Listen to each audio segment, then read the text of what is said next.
Yala nikataa sasa ningefanya nini? Wakati goli lingi mpaka likatikisa nyavu. Sikia. Refa nilegeze kamba ili niweze kukupanga refa. Yote sababu ya Yanga na mikombe nalitaka refa. Tashwishi kweli. Exactly. Stella chini, mnyama juu. Tashwishi. Exactly. Tumemwona mnyama amemtafuna Stella na ameingia finali ya kombe la shirikisho. Na. Unahisi pale Jangwani yenyewe haijaingia finali? Imo kwenye finali. Imo kwenye finali. Kombe gani?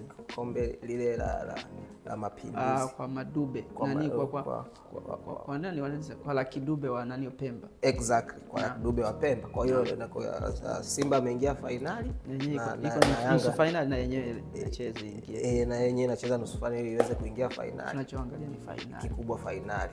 Hata kama inachezewa nyuma ya nyumba ila iwe finali. Mtashwishi. Exactly. Nice. Naam. Mechi ya jana tulivyoiona mnyama akiingia finali kwa mara ya pili, sio ya kwanza, watajijua wenyewe. Exactly. As long as ni finali. Yeah. Man of the match alikuwa ni nani?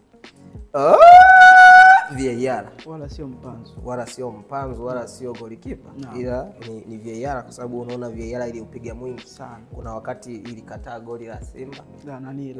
La Stella. Stella alifunga. Likakataliwa. Lakini pia mnyama alidondoshwa ndani ya 18 ikakataliwa. Alivunjika mguu aliyedondoshwa? La hasha. Aling'oka meno? La hasha. Kwa nini iwe penalty? Inasemekana. VAR itagoma. Exactly. Kwa naweza nikasema man of the match alikuwa VAR. Exactly. Tashwishi kweli namna hiyo. Sisi watu wa soka beti unatuambia nini ili tukale hela chapuchapu? Tuendelee kubeti na soka beti. Na sasa hivi soka beti sasa wamekuja na kitu kipya. Naomba uambie ni kitu gani? Kitu kinaitwa L payout. L payout ni nini?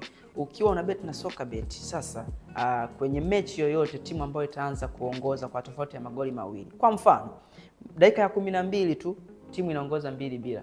Wewe tayari mkeka umetiki. Exactly. Ikawa 3-1. Ukitoa inakuwa 2, mkeka umetiki. Na nikuongezea kitu kimoja.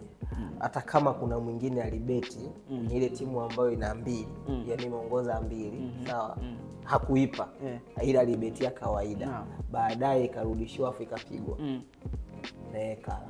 Kumbe cha msingi tu, cha msingi ikishaweka ile L payout, wewe timu ikiongoza 2 hata kama ni dakika ya kwanza